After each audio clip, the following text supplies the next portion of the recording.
Salut à tous, c'est Benjamin Serbet et bienvenue dans cette nouvelle vidéo. Comment choisir l'ordinateur idéal pour allier notre performance en termes de créativité, de création, de rapidité, de productivité, une bonne ergonomie, un bon rapport qualité-prix si possible? Voilà la question que je me pose et surtout que je vous pose aujourd'hui. Petit bilan de la situation, je suis avec cet ordinateur là, le Samsung 300V5A depuis maintenant plus de 5 ans. Il a bien fait son boulot mais il commence à devenir un petit peu lent, un petit peu moins rapide. Et surtout à bugger et à planter régulièrement avec les fameux écrans bleus de la mort qui signifient pas grand chose de bon pour l'avenir. Du coup je suis en train de me renseigner pour acheter un nouvel ordinateur et la question que je me pose c'est quel ordinateur acheter? Du coup dans cette vidéo on va parler un petit peu des performances que je recherche dans mon ordinateur, ce que je sais, ce que je sais pas et donc ce dont j'ai besoin de votre aide pour.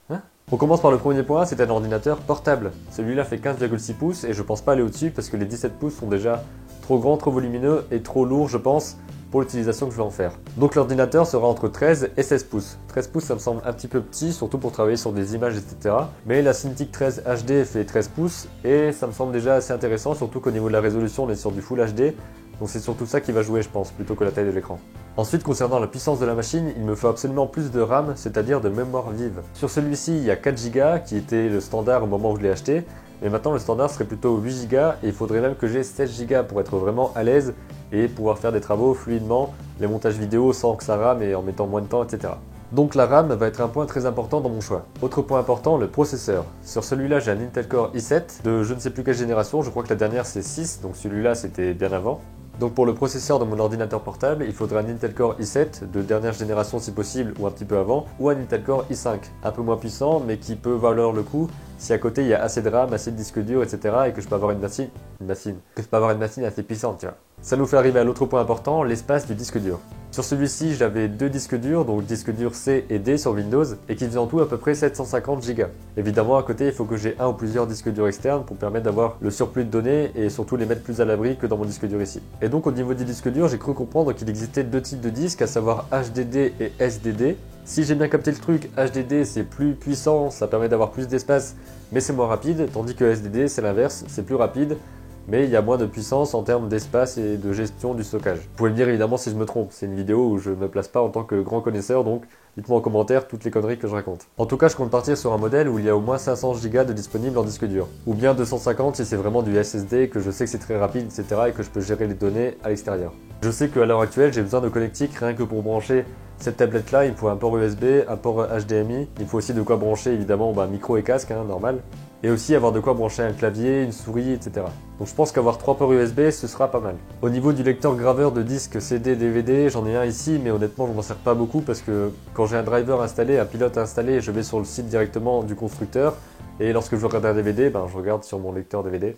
Donc comme je sais que sur la plupart des ultra portables, il n'y a pas vraiment de lecteur CD parce que ça prend de la place et que ça permet justement d'avoir un ordinateur plus petit ou d'avoir deux disques durs, je préfère m'en passer parce que je pense que j'en ai pas vraiment l'utilité et j'imagine que si j'ai pas de lecteur CD, ça me permet soit d'avoir un prix plus bas, soit d'avoir quelque chose en plus au niveau de la mémoire ou du disque dur, etc. Et aussi évidemment au niveau de la taille et du poids de la machine, qui est vraiment un point important pour moi. Il y a quelque chose que j'ai pas trop compris, en tout cas je suis pas sûr, c'est au niveau de la carte vidéo ou de la carte graphique, je sais même pas si c'est vraiment la même chose, je crois pas. En tout cas par rapport à la carte vidéo, il y a quelque chose qui va être assez important je crois, c'est la mémoire dédiée. C'est-à-dire qu'on peut avoir quelques gigas ou quelques mégas dédiés par cette carte et qui permettent de ne pas piocher dans la RAM et donc d'avoir quelque chose de plus rapide. Si j'ai bien capté le truc, vous pouvez me dire si j'ai mal capté parce que ça m'intéresse aussi et je pense que dans le montage vidéo, peut-être dans la 3D, etc., ça va être quelque chose qui va jouer donc il faudrait que je sois au courant de ça pour choisir comme il faut les composants. Je crois qu'on a fait le tour des performances, en tout cas de ce que je connais, et on passe maintenant à la question fatidique, quel modèle choisir?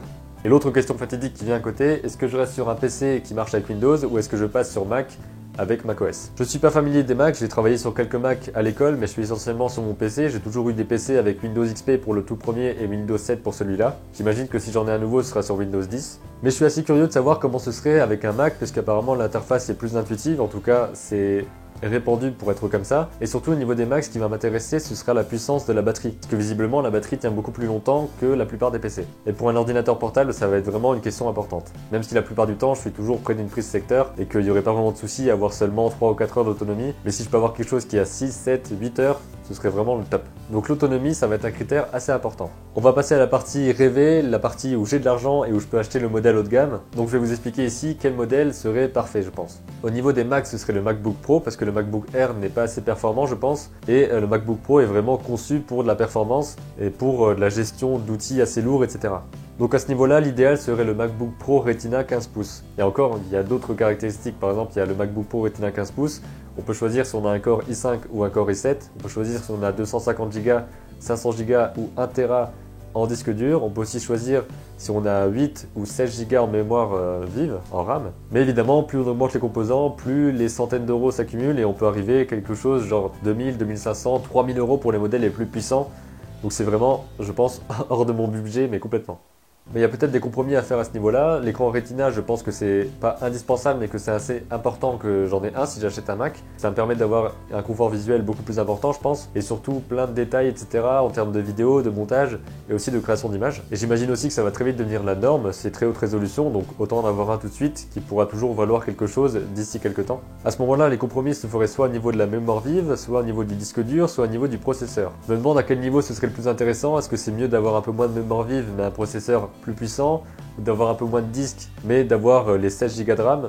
Je sais pas trop et c'est là surtout que j'hésite. Mais en tout cas, si j'achète un MacBook Pro, ça arrivera forcément à 1500 voire 2000 euros pour avoir un modèle vraiment performant. Je crois savoir qu'il y a quelques petites aides, on peut avoir quelques pourcentages si on est étudiant, il y a parfois des offres qui arrivent à certains moments, peut-être que certaines boutiques ont aussi quelques pourcentages, etc. Donc il y a peut-être moyen d'avoir peut-être 100 euros de moins quelque part, je sais pas trop si vous avez des bons plans à ce niveau-là, si vous avez déjà acheté des Macs un peu moins chers que la normale, vous pouvez me le dire en commentaire. En tout cas, ce serait le modèle idéal pour moi si j'achète un Mac pour avoir au niveau performance quelque chose de puissant, de stable, qui dure longtemps, qui va me permettre de faire tout ce que je veux avec fluidité. Et au niveau des PC, le modèle idéal, le modèle vraiment rêvé, ce serait je pense le Dell XPS 13 ou Dell XPS 15 selon la taille de l'écran. J'ai vu pas mal de comparatifs qui l'ont comparé à un MacBook au niveau des performances, au niveau du design aussi, puisque c'est quelque chose de très plat qui est même plus léger qu'un MacBook. C'est vraiment très très léger. Et sur cet ordinateur, il y a une innovation au niveau de l'écran, puisqu'il n'y a presque pas de bordure, ce qui permet à l'écran d'être plus grand sur un ordinateur plus petit. Enfin, comment expliquer ça? En gros, on a un ordinateur avec 13 pouces, mais qui est plus petit qu'un 13 pouces normal, parce qu'il n'y a pas autant de bordure autour de l'écran. Et pareil pour le 15 pouces. Ça permet aussi d'avoir un écran qui soit Full HD, soit même en 4K pour les modèles les plus haut de gamme. Et sur ce modèle-là, on a aussi la possibilité d'avoir un ordinateur 2 en 1, c'est-à-dire un ordinateur qui peut aussi faire tablette. Le côté tablette, tactile, etc., je suis pas sûr que ça me plaise vraiment parce que sur un ordinateur, j'en ai pas vraiment l'utilité, du moins je crois pas parce que j'ai pas testé. Ça peut être intéressant, mais pour l'instant, je suis pas certain d'avoir envie de ça. Et surtout au niveau performance, le Dell XPS 13 ou Dell XPS 15 va jusqu'à 16 Go de RAM, ce qui est vraiment le top et ce qui me permettrait d'avoir un travail vraiment optimal. Peut avoir aussi un Intel Core i7 ou i5 selon le modèle, avoir jusqu'à 1 Tera de disque dur et je crois aussi une carte graphique Nvidia avec de la mémoire dédiée. Et ce serait apparemment le meilleur modèle en ce moment, en tout cas du côté des PC, puisqu'il est très fin, très léger et a beaucoup de puissance pour un très petit format. Évidemment, on ne pourra pas faire la même chose qu'avec une station de travail, avec une tour ou avec un énorme PC portable, parce qu'au niveau de la puissance de calcul et la capacité par exemple de faire des rendus pendant des heures et des heures, c'est un peu amoindri et c'est pas pour ça que c'est fait. Donc voilà pour ces deux modèles idéaux, ça c'est dans le cas où je peux débourser entre 2000 et 2500 euros pour un ordinateur. Ça me semble assez compromis parce que c'est vraiment beaucoup d'argent pour un ordinateur et surtout de l'argent que je pourrais investir peut-être ailleurs. Mais il faut aussi se dire qu'un ordinateur portable c'est un investissement sur du long terme, ça doit durer au moins 5 ans je pense, en tout cas comme celui-là. C'est à ce moment-là que je dois me demander quel budget je mets à l'intérieur et qu'est-ce que je privilégie, sur quel point je peux faire des concessions, etc. La grande question. Voilà, c'est tout pour cette vidéo, j'espère qu'elle vous aura plu et peut-être aidé un petit peu à vous aiguiller, c'est surtout moi qui ai besoin d'être aiguillé ici en fait par vous justement. Si vous avez des conseils par rapport aux ordinateurs, si vous avez des ordinateurs qui vous conviennent très bien en tant qu'ordinateur portable, si vous avez des conseils par rapport à la puissance, des modèles qui vous plaisent, des modèles donc, que vous avez essayés et qui ne sont pas du tout au point par rapport à travailler sur tablette graphique, à avoir des logiciels qui tournent correctement, avoir assez de puissance, avoir de la fluidité dans vos montages vidéo, plein de choses comme ça. Parlez-moi un petit peu de vos expériences par rapport à vos différentes machines, par rapport aussi au système d'exploitation et à la marque que vous avez acheté. Les ordinateurs que j'ai eus ont toujours été des Samsung par exemple. Alors dites-moi tout ça dans les commentaires, j'ai hâte d'avoir vos conseils, vos remarques aussi, vos retours d'expérience pour savoir un petit peu ce qui a marché pour vous, ce qui n'a pas marché, vos conseils, vos remarques, tout ce qui pourrait m'aider et aider les autres aussi à choisir un petit peu leur machine. Parce que c'est un point hyper important, comme je vous l'ai dit, ça doit durer longtemps, ça doit être assez puissant, ça doit permettre de travailler efficacement et je préfère mettre assez de prix pour avoir la productivité que je veux plutôt qu'avoir un ordinateur moins cher mais qui fasse par exemple du bruit ou qui soit extrêmement lent et qui me fasse perdre des heures en termes de montage, en termes d'exportation. C'est quelque chose comme ça en fait, faut pas juste voir le prix au départ. pour voir surtout ce que ça va nous amener en termes de productivité et en termes aussi de confort et d'efficacité. Alors j'entends vos remarques, n'hésitez pas aussi à faire un tour dans la description et dans les fiches YouTube, j'ai mis quelques liens vers les modèles dont je parle, ça vous permettrait de voir un petit peu ce dont ils sont capables, et aussi de les comparer avec les ordinateurs que vous avez ou les ordinateurs que vous conseilleriez à moi ou à d'autres. N'hésitez pas aussi à partager la vidéo si elle vous a plu et que vous pensez qu'elle peut plaire à d'autres personnes, et surtout si vous pensez que vous avez des gens dans votre entourage par exemple qui s'y connaissent plus en ordinateur portable, en termes de composants, en termes de marque, en termes de qualité, qui ont plus d'expérience et donc des conseils un petit peu plus pertinents à ce niveau-là, qui pourraient peut-être les partager pour faire avancer le débat entre guillemets et surtout aider moi entre autres, et aider aussi les autres qui voudraient acheter des ordinateurs pour leurs activités et savoir un petit peu comment ça marche et qu'est-ce qui est important de faire et de ne pas faire. On dit souvent que l'outil n'est pas le plus important dans ce que vous créez, mais lorsque vous créez sur ordinateur et que vous avez besoin d'une certaine puissance, d'une certaine performance et d'une certaine fiabilité, l'outil va avoir son importance et c'est important de très bien le choisir. Je vous dis merci pour votre aide et pour votre soutien, je vous dis à très bientôt pour de nouvelles vidéos et d'ici là n'oubliez pas, créez vos images et racontez vos histoires.